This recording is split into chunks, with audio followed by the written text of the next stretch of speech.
Hey, it's Astorilla here, and I'm going to be doing it a little bit differently this time.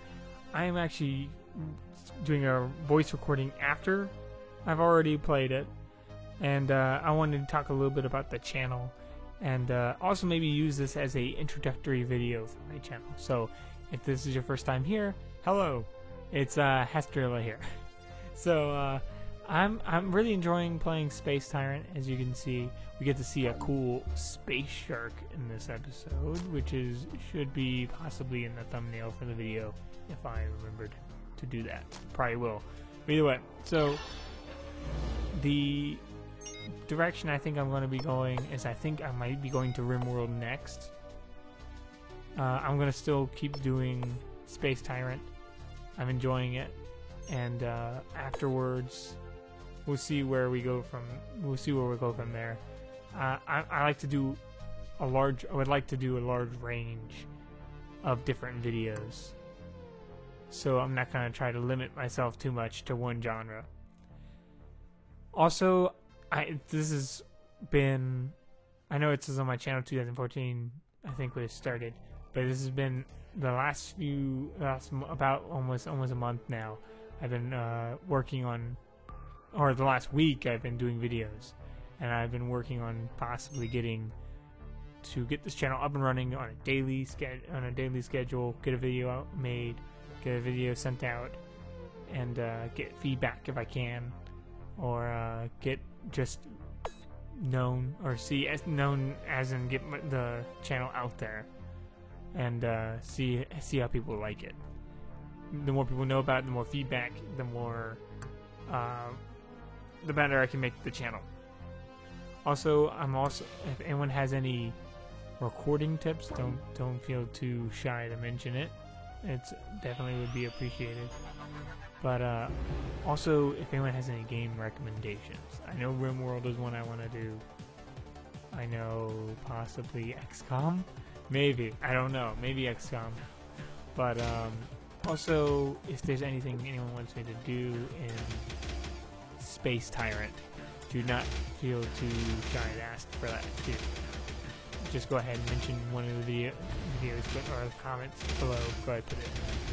So as you can see in the video, back to the video, the combat seems to have gotten a lot more I think maybe in the first few episodes, I guess the difficulty ramps to where now it's like we're on even level, I guess, because it did feel like we kind of pretty much stomped all over the enemy forces early on.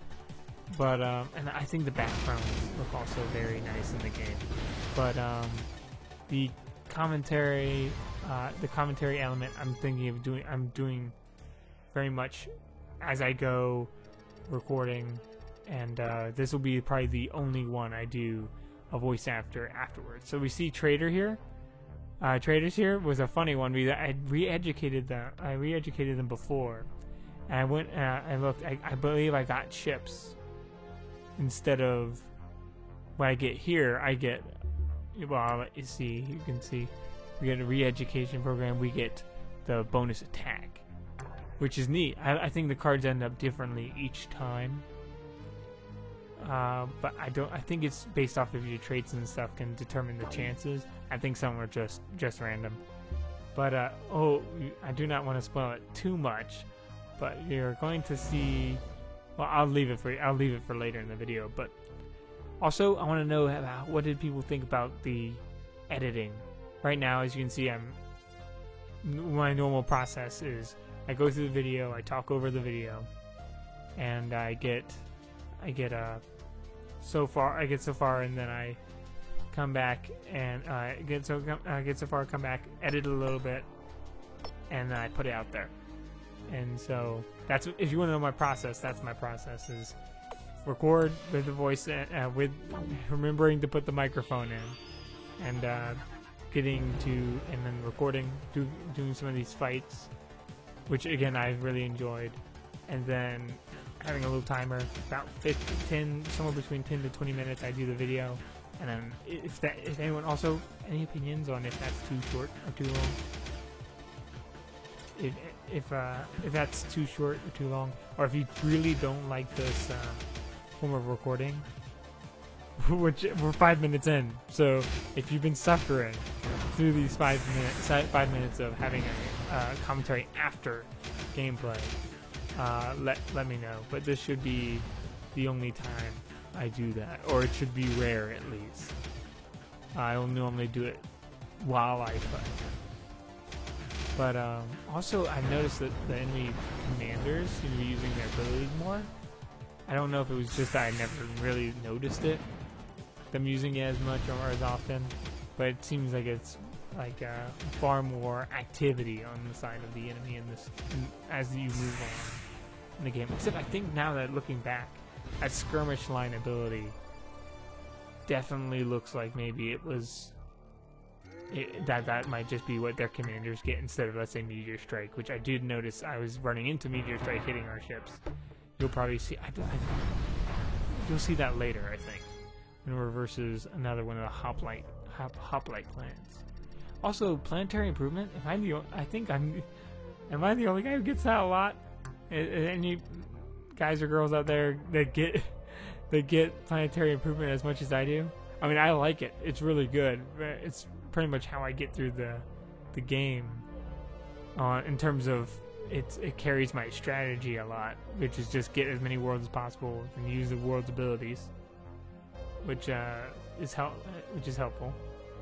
But if anyone knows if that's just uncommon, just let me know. I'll probably look it up too. But yeah, I'm really enjoying the game. The tech trees, as you can see in front of you, are I personally like them a lot. I like the also how sometimes you get options, which is cool. Which is not something. A lot of times, sometimes the tech tree, even though sometimes you have randomized tech tree, you eventually get the other thing anyway. So it's neat to see where you can get. I know XCOM will have where you get the two trees, where you can only pick one, not the other. But you know when you're going to get one or the other.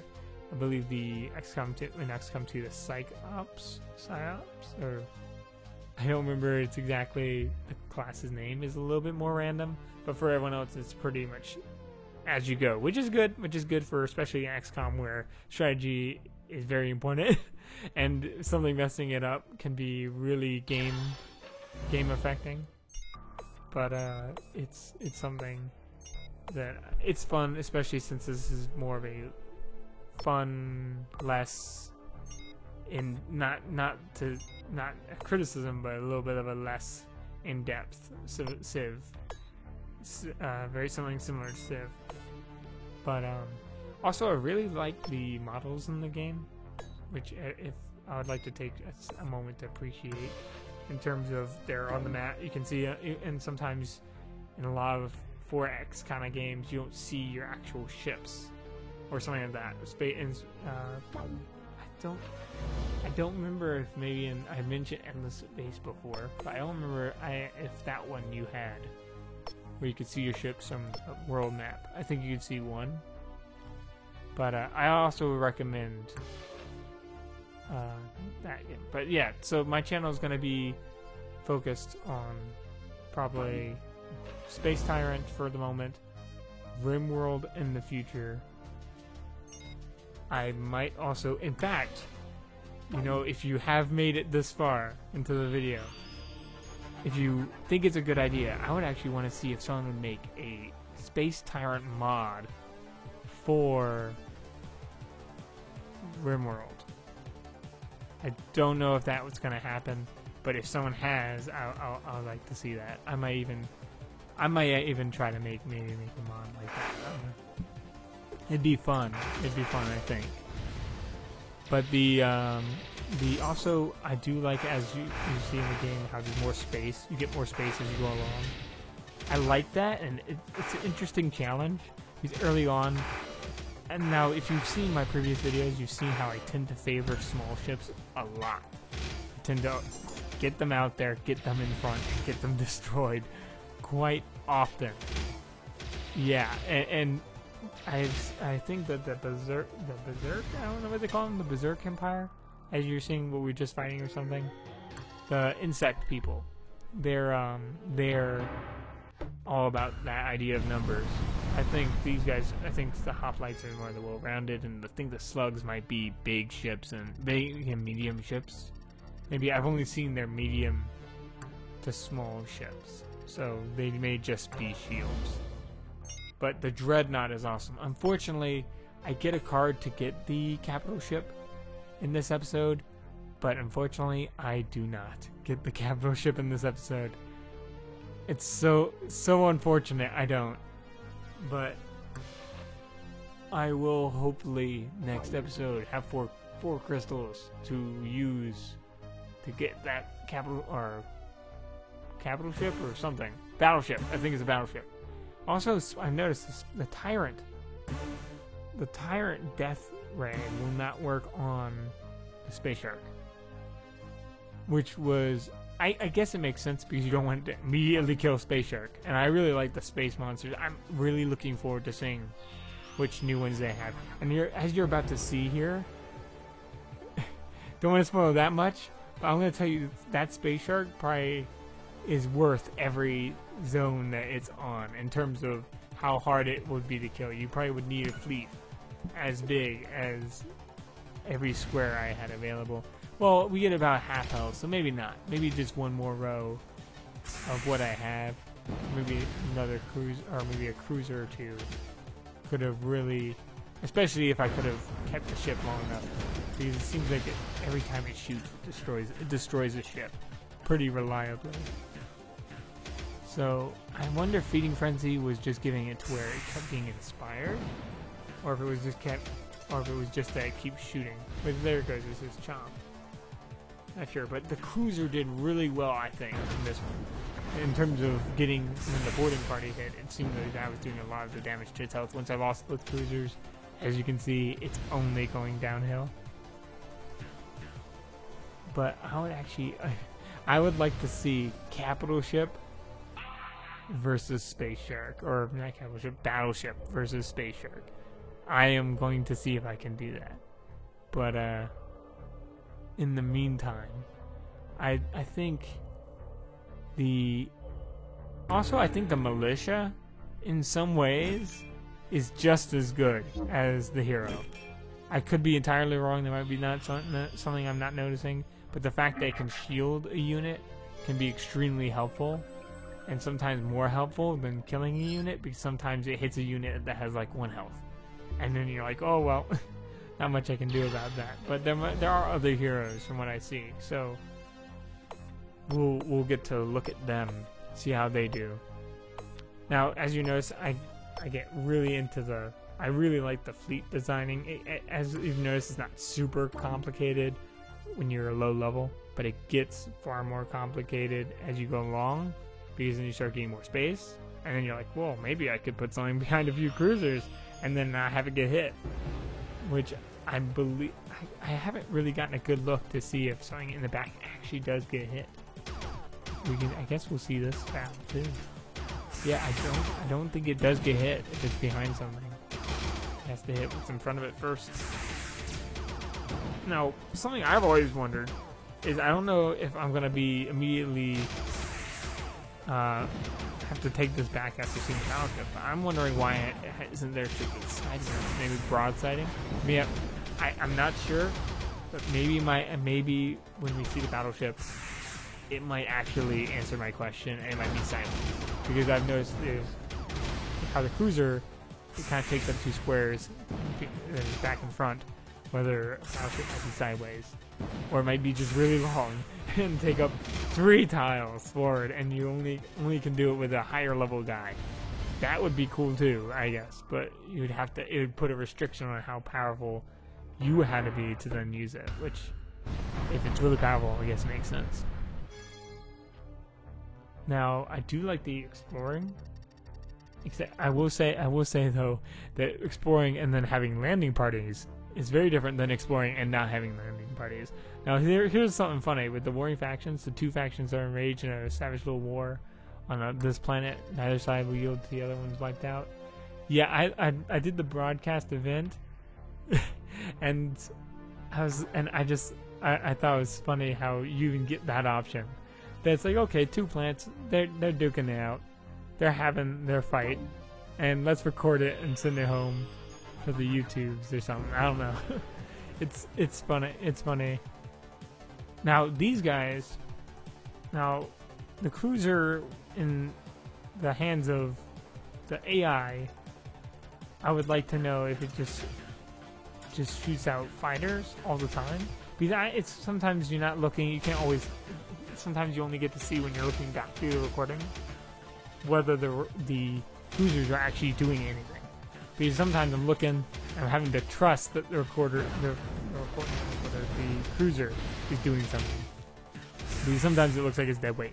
But my tactic I'm going to be using next episode is I'm going to put a ship in front of the cruisers. I'm going to have a cruiser and it's going to have a ship in front of it. And that's going to protect, that's going to provide like a buffer to the ship. And hopefully protect it so they actually can serve kind of a use. Also, because the destroyer, which funny enough, the destroyer is more of a tank than an actual destroyer.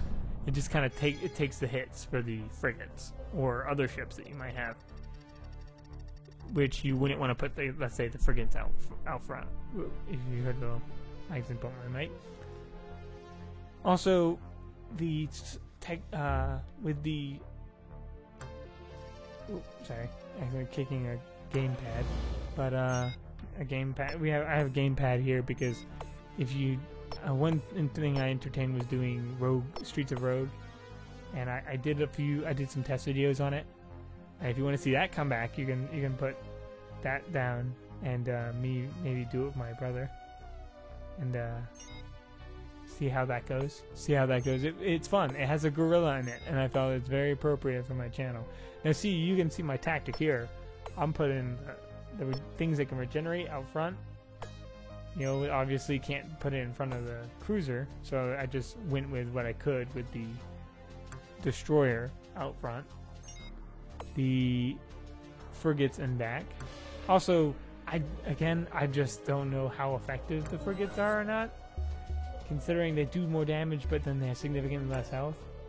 So I use them just when it's monetarily helpful to fill out the numbers. So I've moved gradually away from the small ships and more into the bigger ships, which could be good, could be bad. If you guys know, feel free to let me know. I don't know. But I really appreciate you watching, and if you like, don't forget to like, share, subscribe, or put any comment you want down below. Don't forget to, maybe if you're going to comment, mention how you like this style of narration.